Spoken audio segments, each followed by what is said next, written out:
Hello there, welcome again. My name is Leonard Kwale, also known as OBL from OBL Studios, and I'm here with This is Bekinan Elijah, and I'm also known to be Brown Scholar, and this is Scholar Media House. And if you've been following us, you know that mostly we talk about health. exactly. But today, we're not going to talk about health.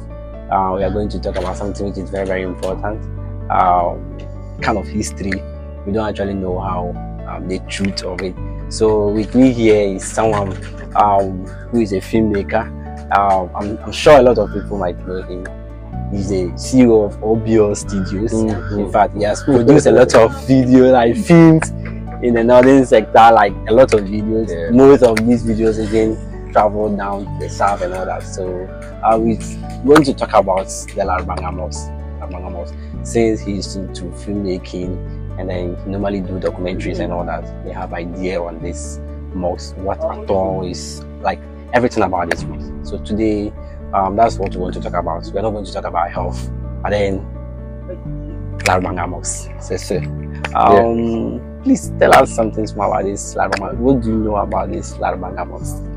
Yeah, okay. So it's important I make this disclaimer that I'm not the original source of the story about the LARABANGA Mosque itself. I'm just a filmmaker who does a lot of research, and then I compare, oral traditions handed over to us, and then look at which one I think is more authentic. And for me, I've chosen that. I've chosen a particular narrative about the LARABANGA Mosque itself. I think, like you said earlier on, it's one of the oldest mosques in the country, in Ghana. It is estimated to have been built around the 1421. That's a very long time. Yes, 1421. That is a very long time. This was built by a very strong trader and an Islamic scholar called Ayuba. Yes, and it's believed that he wanted a place to worship. And then he had to put it together. So if you look at the mosque was actually built using mud and large beams of wood, and it has that Sudanese architectural style, and then probably gives us an idea of where Ayuba probably came from. So it means that he migrated from Sudan. It's possible, yes, because it has that Sudanese architectural style. And if you see it, anybody from Sudan will obviously relate to it quite quickly. You understand? So that is what I know, and I think it's more authentic in that way. So the mosque itself is located in the town. LARABANGA itself has its own story and history, but then the mosque itself is located over there, and I think it attracts a lot of attention. Some people have regarded or called the place as the Mecca of West Africa. Yes, because if you really want to come and see historical things about Islam, it's one of the places people normally go to. And it's believed that in the mosque there is a Quran that is about 6,000 years. Or is it 600 years? One of them, I'm not very sure, but it's within that range. So this is a very old mosque. You understand? With a very old Quran in it. This is Scholar Media House. As we've already informed you, this is, as you can see, welcome to LARABANGA Asian Mosque. So we heard some little stories about the mosque. So from the stories we heard, we just there will be the need we come down to the place itself, where we'll get the actual story, the factual stories around the mosque. So that is why today with me here is one of the tour guides to the place. So he will lead us to the place and then tell us something more about the mosque. In fact, like, if you are new on this channel, I'll urge you to subscribe. On this channel, what we do is that we teach our subscribers, we give our subscribers information around health. But this time around, we're going to blend it with other content. It's not going to be only health content. We'll blend it with other content like travel and tour, just as we are doing, and other subsequent content that we'll be briefing you on. So join me whilst we go to the place and then see what's happening there. We get videos on the mosque. As you can just see, it's just small distance from this place. So that after the story, we'll tour around the place too and see what's going on there. The mosque, a very beautiful edifice with I've not seen this kind of design before. So I'm sure there is a reason behind all this design and all that. So I can't wait to hear the story surrounding this mosque. So let's go and then listen to what the tour guide is having for us. But then you can see the mosque here. a very nice edifice, like different architectural design. Like I don't even understand the whole design. So can we start? Yeah. Okay. I am Brad Scholar in this Scholar Media House. Okay. Yeah. So we've heard a lot about this mosque. That's we thought of it, and now we need to come down and then listen to what the story behind this whole mosque. So please, what's your name? Actually, you are welcome to LARABANGA community once again. Okay. My name is Yazid. Okay. And we have this mosque here, which has been believed or written down that is the oldest mosque in the whole Ghana. Okay. And one of the oldest in the whole West Africa. Okay. So the oldest mosque in the yes. West Africa. As well. Okay. Yeah. And it was founded here around 1421. Okay. That's a very long time. Yeah, that is about 602 years today. Okay. The man who built this mosque, he was an Arab man. Okay. From Saudi Arabia. Okay. In a small town called Medina. Oh, okay. So there was a warrior man called Japa. Okay. Japa was the king of the Gonja people. Okay. So Japa was going around fighting wars to achieve a vast land to settle with his people. So during these wars, he got to somewhere he cannot conquer again. Okay. So someone advised him to go to Saudi Arabia. He met someone who can help him to continue the wars. Okay. So Ndewra Japa went to Saudi Arabia and met the Arab man who built this mosque. So Ndewra Japa narrated all the challenges he was facing on the way to the Arab man. Yeah. The Arab man said, okay, I'm a pure Muslim and I can help. But the only thing I will not do, I will not hurt anyone during the wars. I'll only follow you, pray for you. I'll be very happy if like we can be moving around whilst you give us the stories. Okay. And so come on. So the founder man said to the warrior man that, okay, I will help, but the only thing I will not do, I will not hurt anyone during the wars. Okay. I'll only follow you, pray for you in case you are facing any difficulties on the way. Okay. So the Arab man also promised the warrior man that when they start this journey, they have 3 rivers to cross. The last river, which will be the 3rd one, they will not cross that one. Okay. That is where they are going to settle. So they start this journey, and the first river they crossed was the Red Sea. Okay. So from the Red Sea, they moved down to the second, which is the White Volta. So from the White Volta, they moved down to the last river, which is the Black Volta. Wow. So they go to the last river. The founder said to the other man that this is our final destination. Okay. So we cannot move again. The White Volta. Yeah, the Red Volta and the Black Volta. So it means that they cross about 3. Yes. Okay. So they got to the last one. Then the founder said to the other man that this is where we are going to settle. Okay. So the other man was not listening. He tried crossing the river without the notice of the Arab man. Okay. The Arab man, so he tried crossing and he died there. Okay. Leaving the Arab man alone. So the Arab man also said, okay, I will not settle where my friend died. Yeah. I'll also move small. I'll get a peaceful land to settle. So from the last river, he moved to this area. Okay. And the first settlement he made around here was the site of the Mystic Stone. Okay. So there's a place called a Mystic Stone. Yes. It's a mystic stone that is, anytime they move it away, it will come back by itself. Yes. Okay. So he settled at that area for some time. And geographically, when you check the land around the stone side there, the land there is slopey and rocky. Okay. So building a mosque there will not be good. Yeah. So that time he was having a spear. So promising to himself that he's going to throw the spear wherever it got land. Yeah. That is where he's going to build the mosque and stay there. Wow. So he stood at where the mystic stone is and threw the spear high into the sky. So the next day he was going around looking for the spear. Then he got to find the spear here. And when he came, the spear landed in the foundation of a mosque. Okay, and so like means that there was an old mosque here before. Yes, like people we started building a mosque. Yes, like people thought we just wake up and saw the mosque. Okay. So when he came, he only came and saw a foundation of a mosque. In this picture? Yes, and that is the black portion you are seeing. That is the down part. Okay. Yeah.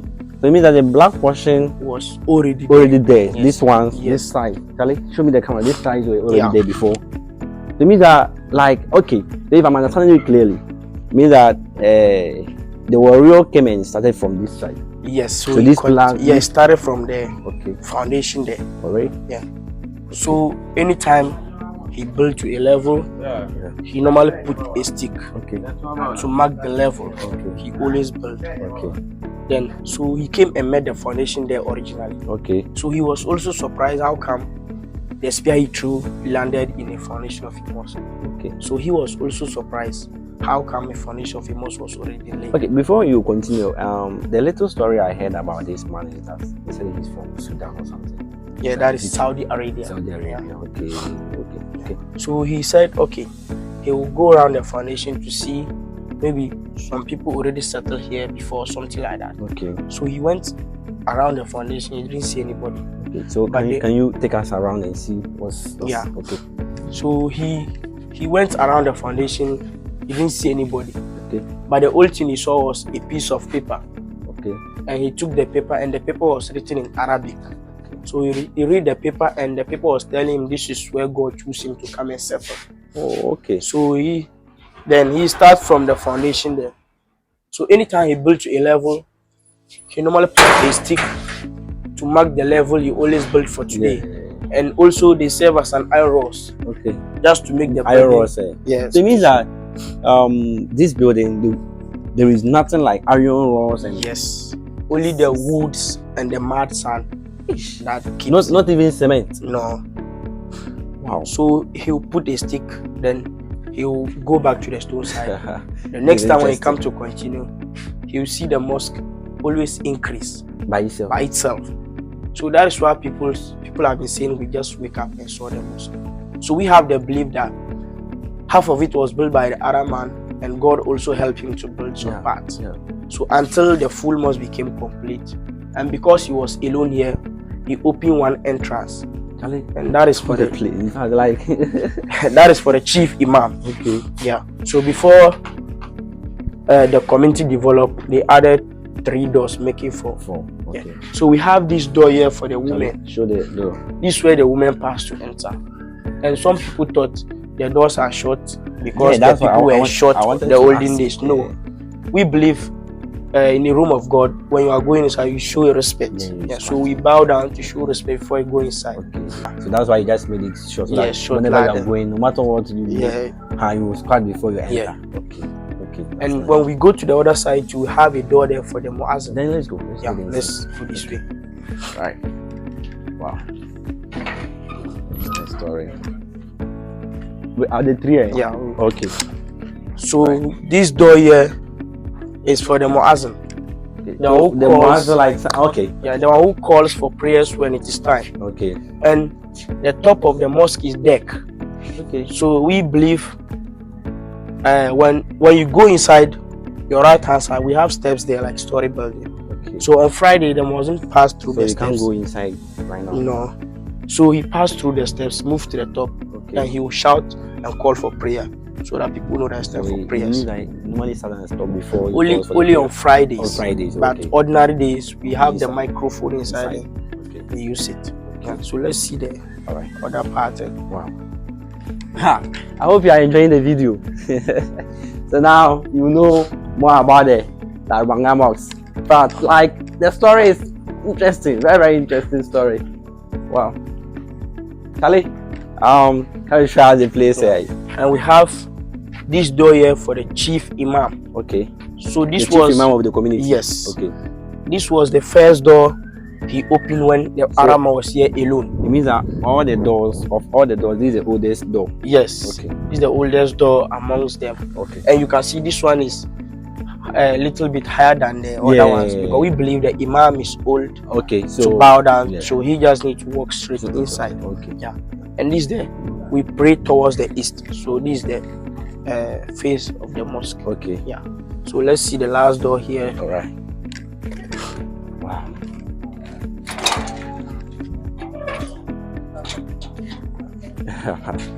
Very nice place. So we have the last door here, Charlie. And this door here is for the men.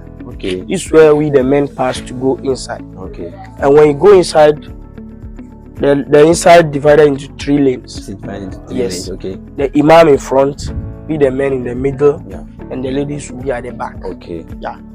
And when you go inside of the mosque, this is how they roof it. This is how it's been decked inside. So There is nothing like iron rods or something. No. So the whole This place is is just just like this this. how the inside also looks like. Yeah. Wow. This how the inside also looks like. And we have light, fans inside, everything. Wow. Yeah. So, and to the mosque, you can see this big tree by the Yeah, mosque. there is a story Yes. ahead about this tree, and I will be very interested if you can tell us something This about is it. the Khalid, let's this is the grave of the Arab man who okay. built the mosque. So it means that he's buried here. Yes. When he was old enough to pass away, he promised the people that any day or any time he passed away, Yeah. they should try and bury him somewhere close to the mosque. Oh, okay. So after the burial, there will be a tree or a vegetable that will shoot up on his grave. Oh, Yes. So he died and was been buried here. And this baobab tree shoot up on his grave. Yes. So we harvest the leaves of the tree. okay. We harvest the leaves of the tree every year to prepare soup. This is baobab. Yes. So to taste the soup, just to keep on remembering our founder, and also it's a blessing. Yeah. Yes. And this community, we are 100% Muslims. Muslim. There is no church in the community. Okay. We are all Muslims. Yeah. So this is the It means that this is the place the Arab man was was been buried. buried. Yes. So he promised that when he's buried, Yes. it, something will shoot up. Shoot up. So Okay. when they see anything, they should take good care of it. Okay. Yes. So have you been trimming it or something like? Yes. What's the kind of care Yes. you've been giving to the tree? we cut it Okay. to harvest the leaves, Okay. but we don't give it anything. Like we don't put anything. Yeah. It's just grown, and people thought the roots of the tree affect the mosque. Yeah, But that's what I no, wanted to ask. it doesn't affect the mosque. Even when you go inside, the sticks you are seeing, Yeah. when you go inside, you will not see them inside. Some people thought the way they fix them, when you go inside, you see them. But no, this is just like a pillar. Yeah. Yeah, so everything has been fixed. Inside there. So you've heard a story surrounding the oldest mosque in the whole of West Africa, that is the LARABANGA Mosque. And then there was a story linking the mystic stone to the the LARABANGA Mosque. So to make the story complete, we thought of it that we have to come down to where the mystic stone is located, that we get the story around the mystic stone too. So in that building is where the mystic stone is located. We heard the story that it was on the roadside, and then quite a whole lot of stories. So to get the whole thing, we have to go in there and then listen to what the tour guide also say about the mystic stone, and we will see how it's relating to the LARABANGA Mosque. So behind me you can see a signboard that the mystic stone, and then in this building is where the mystic stone is located. So let's go there and listen to what the tour guide will tell us regards to that mystic stone. Thank you very much. Jamie. Salam alaikum. Assalamu alaikum. Oh, you're allowed to enter. Okay. Yeah. Right. Okay. Wow. Once again, you're welcome. Thank you.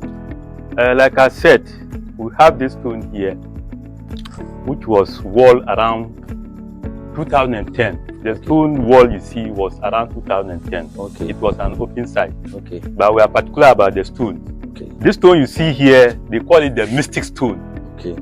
Today, we want to know why is it mystic? Okay. Really, in the early days, that time there wasn't any road at all in the whole of northern Ghana. Wow. So dated 1421 in connection with the LARABANGA ancient mosque. After slavery, Yeah. there came a colonization. So our colonial masters came up to open a roads in the whole of northern Ghana. The first contractor who found himself here, according to history, carried a survey from the western side to the eastern side of the community. And the survey carried touches the stone. The stone you see here at that time was not lying down. It wasn't hanging. Only the base original was very small. Yeah. Not as big as you're seeing it today. Okay. To cover a clay that was touching the rock because of a reason, which I'll tell you at the end of the history. So, before you continue, we Yeah. heard that the stone was hanging. That is why I started by saying that initially, this stone you see here Yeah. was not lying down. I don't know whether you have Okay. stated. Okay. Was not lying down. Yeah. It wasn't hanging, Okay. but only the base was very small. This stone was on top of a tiny clay Okay. at the base. You understand? Yeah. We didn't for once see it hanging. No. Okay. I met elders in this community. To clear. They didn't actually tell me. I'm also old enough to tell you history. Okay. I didn't for once hear that this stone was hanging or suspending. No. But what I heard and saw was that the stone original was on top of a tiny clay. Okay. And we covered the clay because of a reason, which I'll tell you at the end of the history. All right. So when the surveyor carried touching the stone, the contractor thought this stone was just a mere stone. So they pushed it aside. But to continue the next day, according to elders, they saw this stone at its original position, To me that it as came back. if nobody It even touched touched it. You understand? Yeah. So they became surprised, even became afraid. There they went to the community and gathered the elders to know what is happening here. And those days they were elders who were committed. They could hardly tell lies. So when they went to them, they couldn't handle it with them. They brought them back here, telling them that this stone they see here is at the holy site because the whole Ghana as a country will have an ancient mosque in LARABANGA here. Okay. That mosque is recommended to build first in Ghana. Ghana woke up and saw a mosque. It's the LARABANGA ancient mosque. Today in Ghana or elsewhere, you see many types of this building. You understand? Yeah. But the first one recommended is the LARABANGA ancient mosque. Maybe. And we know that that structure there is because is there because of Islam as a religion. Yeah. And where we all know that Islam started all the way in Saudi Arabia, Yeah. Mecca, Medina. Yeah. That time, this is where people believe that the Holy Quran descends from heaven. Yeah. And Muhammad picked it with his people. It's not true. It's true. Yeah, that time it would have been there. People tried their best in diverse ways to also push Islam to the other world. As I'm talking to you, a native direct from Mecca, an Arab man, 100% Muslim community leader, set off from Mecca. Nothing at all to do apart from spread Islam as a religion. Yeah. So when he set off, this was the first point of call. The man came and settled. Nobody directed him towards this area. Wow. But at the time that he came here, honestly, there wasn't any recognized road at all. But here was already noted as Trans-Sahara Trade Route. Yeah.